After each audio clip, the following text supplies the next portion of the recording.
Hello and welcome to another episode of the Jim Powell Report. I'm your host, Jim Powell. This is our first show of 2017, and today we have a wonderful guest, Susan Branch, author and illustrator and New York Times bestseller of so many books I can't even count them on my fingers. Susan, it's great to have you here on our show today. Nice to see you, You're Jim. lovely. We've had Thank some you. wonderful time talking, and your connection to Martha's Vineyard is so well known to most people, but let's help everybody get to know that. And you have some wonderful books, so many, from Girlfriends Forever, for your cooking books, to your trips to England.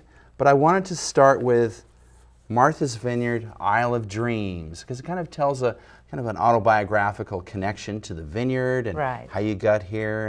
And I think our viewers would really like to know more about that. Right. Tell us about what it was like coming here in 1982 and what was going on, a little bit about your background. Okay, well, I came here from Southern California, well, from San Luis Obispo, California, and the baggage I brought with me was a broken heart. So I'm over it A now. lot of people Much can better. relate to that. Good place to start. Yeah, and it was 1982, and I had never, I'd been to the island once for Thanksgiving, like 5 years before, and all my life I'd wanted to live in a place where there were seasons, and this seemed like, you know, the opportunity. I was more footloose and fancier free than I had ever hoped to be. And so I thought, well, I'll just go to Martha's Vineyard and live there for 3 months and see what it'll be like, and you know, see a change of seasons. It was March 6th when I came here, and That's still a dead of winter. dead.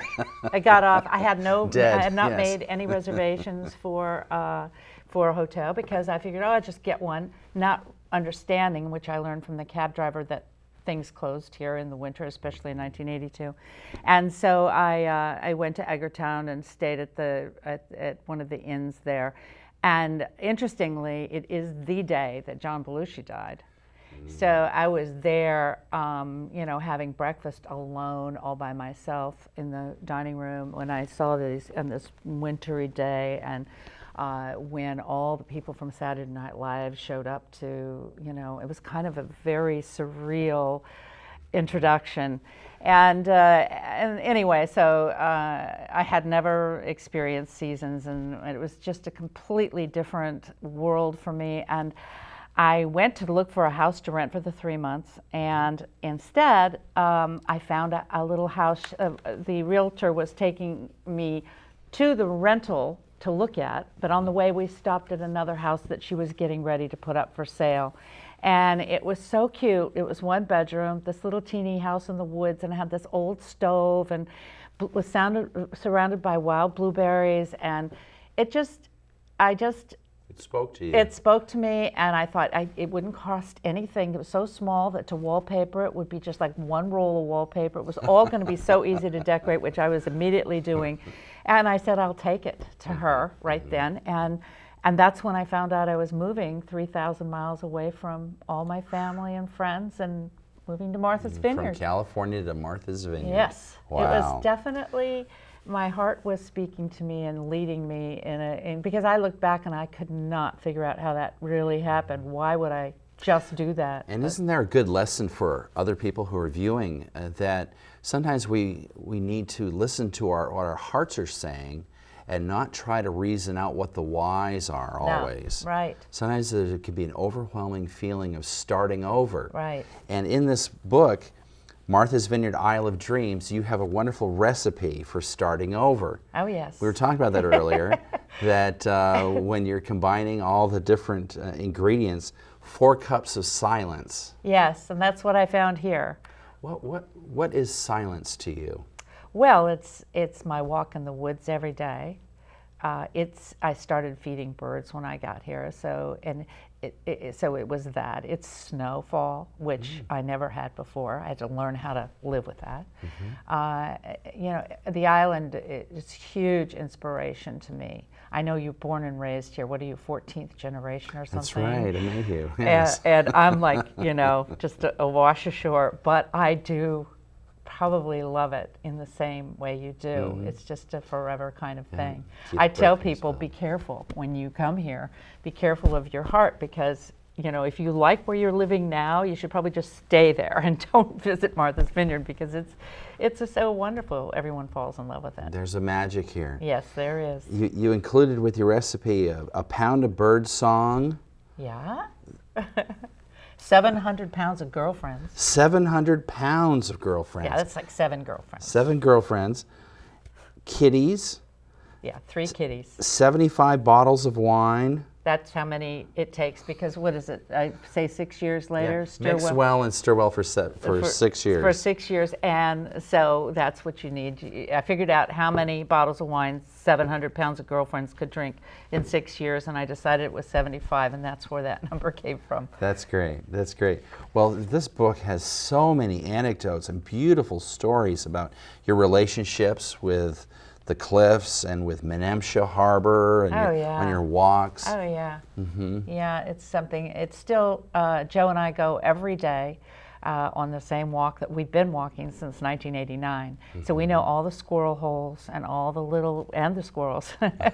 And we know every time a tree topples down, we know about that, and it's just in our. I tell Joe that when we go one of these days, far in the future, we're going to come back and haunt that road, and because it's just become our place and the best part of our day. Well, with all these wonderful anecdotes, we want people to know that, especially this week at the Bunch of Grapes, they've got this 20% off sale, and people can buy books. This is the moment. Your books I've already checked. The shelves are stocked and waiting for people to come in and get your books at the Bunch of Grapes and other stores here now too, probably Ripley's. We're actually all out of 3 books right now. We're out, and they've all gone back to. We're putting them back to reprint. So the Fine Romance is all gone, but not here on the island. We still have them, and we do keep them in my studio too. So. Well, you're very famous for your Heart of the Home.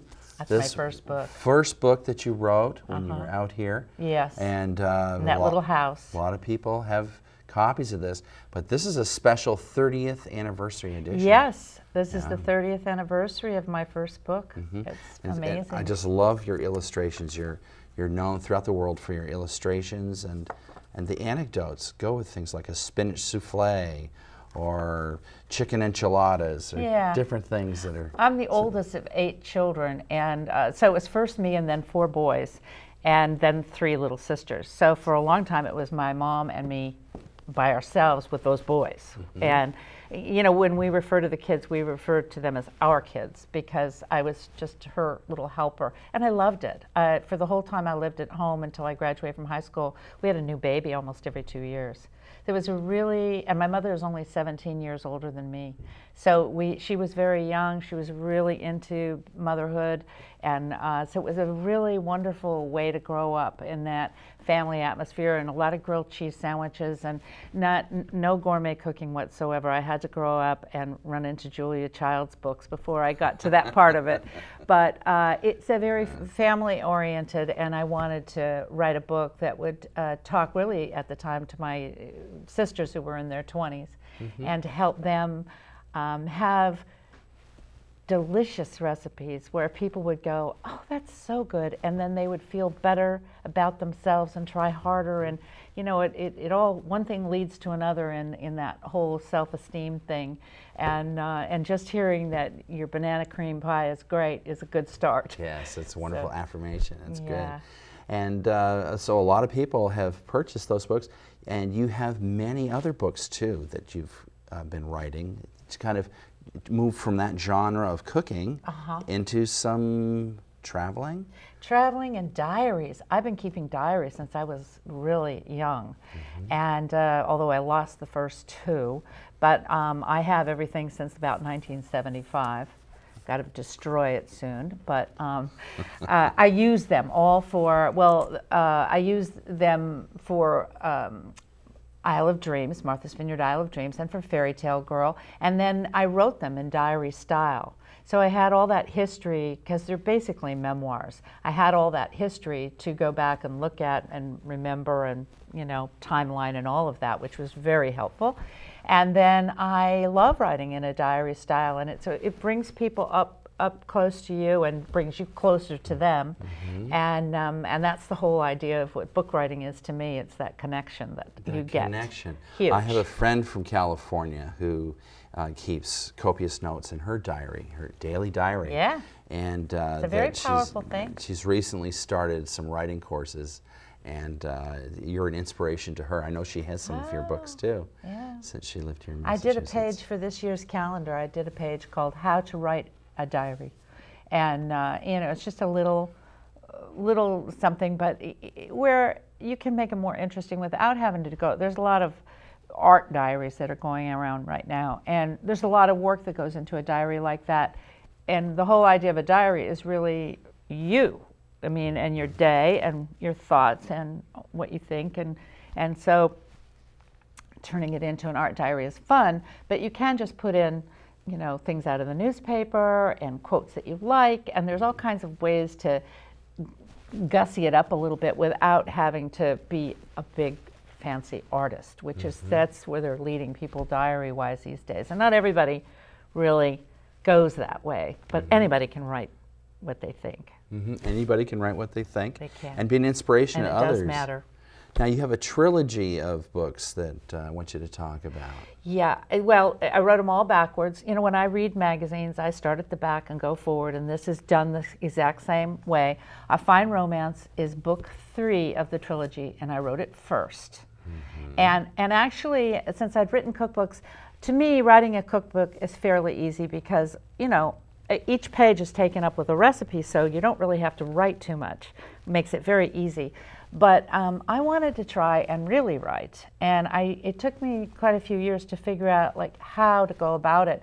And this book was the thing that led me into it because Joe and I were going to England. We were going to go for 2 months. We were going to go on the Queen Mary II, and then for 2 months in the back roads of England to Beatrix Potter's house, Jane Austen's house, all my literary and artistic heroes, especially Beatrix Potter, who I think is an amazing human being, was.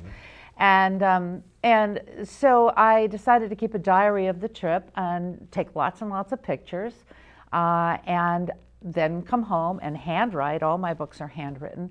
Handwrite the story of what it was like to go to these wonderful places and the differences and the culture. I mean, it's England and they speak English, but it's still a foreign country, and really, really so interesting. So that book, yeah, New Rules. Yeah, we've talked about the rules of life and things like that. And so you have one here on page 70 in your book, Don't Take Things So Seriously. Right. Well, we had just gone the page before. We had stars. Do the planetarium. Planetarium. I want to say Yes, solitarium for some reason. Planetarium. Solar. And on a ship. You're out in the middle of nowhere. Awesome. And you're a speck. Wonderful. And when you see this sky of stars and Mars come rolling in, you feel like you really are about this big. And when you see, I illustrated that tiny little boat crossing over in the middle of the ocean. Yes. And we came out of there, and my first thought was, "Excuse me while I kiss the sky." Yes. And then the next day, I wrote the new rules: 1, don't take things so seriously; 2, have more fun; 3, be brave; and 4, be spontaneous. Go places where something pleasantly unexpected can happen to you. Yes. And it goes on because of that little feeling you get when you realize our small part in the universe. And it puts things in perspective. It does. Wow. It really does. We need a lot more of that. Sounds like you're really open for that type of inspiration to come to you. I have, you know, my new word these days, which I've really been studying a lot, is curiosity and what it is to be curious. And I know I'm curious. I don't necessarily go so far as to find out the answers, but I do ask why all the time. And so, yeah. That leads you to places where you can find those beautiful answers in different places in England you traveled to, and all the things that you learned. Yeah, and all the people and what it's like to be living in other places besides where we are, you know, it's all of that. And you went to Jane Austen's house. Jane Austen's I remember house. going there a few years Did ago. you? Yes. Wasn't it wonderful? Yes, it was fascinating to go there. And Yeah, and the feel little her town. footsteps walk to You that really house. could. On the Yeah. staircase, really, I felt like, you The know. back staircase. Yeah. I thought, whoa, this is kind Yeah. of creepy. This is kind Yeah. of cool. Right, Yeah. really, Yeah. really wonderful. So, A Fine Romance. And then, so I came after I did A Fine Romance, and it came out okay. What a shock! People liked it. Different than the cookbook genre. Way different. In fact, my Little Brown, who had been my publisher for many, many years, and who without that foundation, I could never have done what I'm doing now, because they really loved the cookbook, cookbooks and me, and really they were not excited about the diary idea, as you know. And although I did get a lot of you know, very nice compliments from them, that wasn't going to be their cup of tea. So it got me to think about self-publishing. And we worked with Jan Pogue, in fact, on that book. And she was obviously a wonderful, huge help to that. And then when she was going to, you know, that's Vineyard Stories, right? Then she decided not to be in business anymore, and we decided to go out and do it ourselves. And we also wanted to print in America. And that was something that I couldn't do with Little Brown. I couldn't have control over it with Little Brown or with anyone other than, you know, if we did it ourselves. So Joe and I started our own publishing business. We just published my books because, you know, we get a lot to do right there. And we're republishing some of the ones that have been out of print. We republished the Autumn book.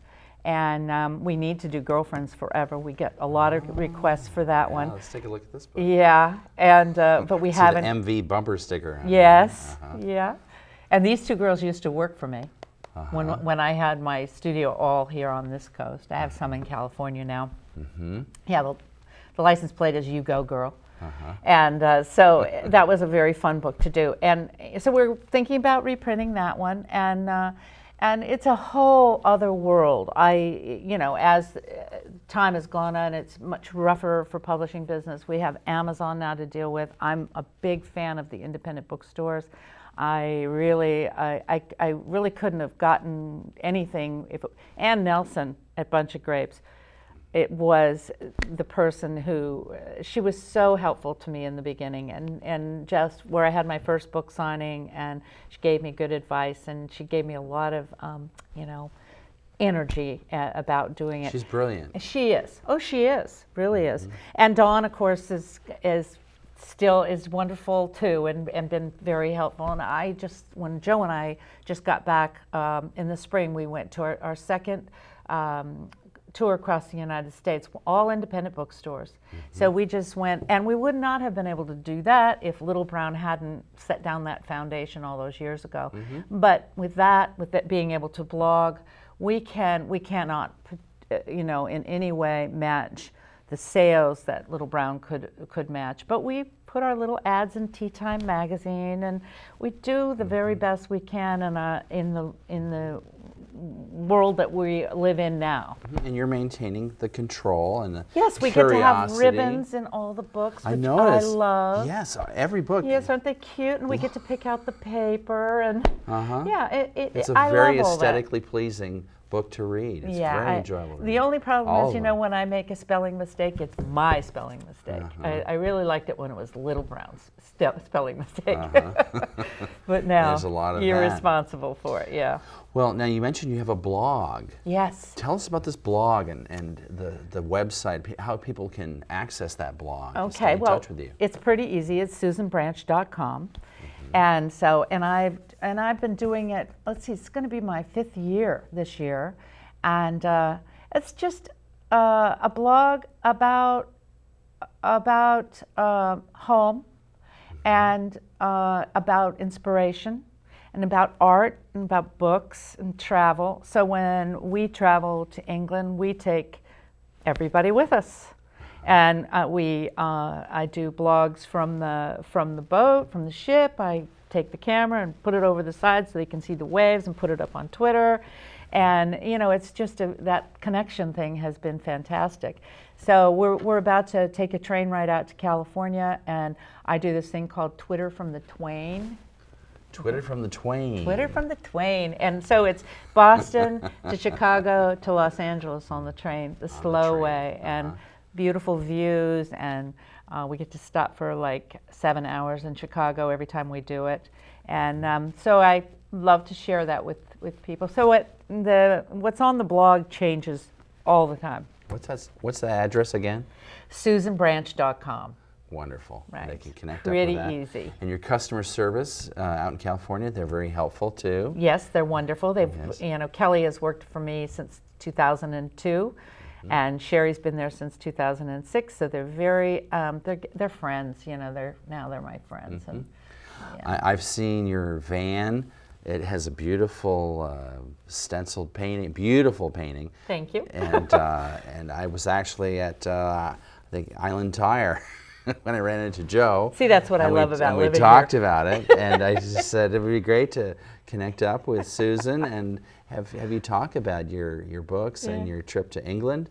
And you took that van. Yes, we did. We decided we should have a billboard. What a big old black van? How boring. So how did we gussy it up to, you know, make an entrance in a way? And we decided we'd just make it into a billboard, and now we like it. It says a fine romance on it, and so it seems to fit. And people say it helps tell the story. Right. And you've been telling stories here, whether it's even this calendar or the 2017. Yeah. That you said you have tips on how to write a diary. How to write a diary? Well, there's different things for every month. I'm still crazy about the seasons, and I love ways of celebrating them, and so all the calendars, each month celebrates a different. Sometimes November's about Thanksgiving. Sometimes it's about planting bulbs. It can be sometimes about having a tea party. Mother's Day oftentimes is tea parties, and so I kind of change it all the time. Letter writing and. And this book, I want to recap this for our viewers. The Isle of Dreams is about Martha's Vineyard. And that's how you know. Oh, here's a map of Martha's Vineyard. Just so you know where you are. Yeah. And the island has a beautiful and varied geography. It does. Beautiful beaches. It was very fun to paint that. Although Chappaquiddick is a very long word to fit onto Chappaquiddick in watercolor. It's a long Wampanoag Indian name. Yeah, it is. I barely got it on there, but it's all there. And you've been illustrating since when? When did you start illustrating? Well, I painted my first picture when I was 30. I didn't know I could paint. I loved to sew before that. A lot of creativity, but not in painting. And then somebody gave me a gift certificate to an art store for my 30th birthday, and I went and bought watercolors because it was a real art store. I mean, is either that or oils, and you do watercolors in kindergarten, so I knew how to do it, I thought, and I painted the geranium that was sitting on my kitchen table, and it looked like a geranium. And this is out in California. Oh, good. So you have a good sense of color. Well, I love color, and of course watercolors. You know, just was my cup of tea, and I just continued doing it. Oh, that's great. Changed my life in great. so many ways. Well, you know, Susan, to have you here in the studio is exciting for me and an inspiration for me as well as other people who are watching.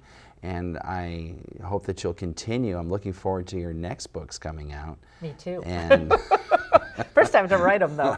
and that you probably go through a time of building the inspiration, going for the long walks with Joe around the island, traveling the country by van or by train. Right. Your creativity is effervescent. It's just wonderful to have you here. Jim. That was so nice. And we're looking forward to your future.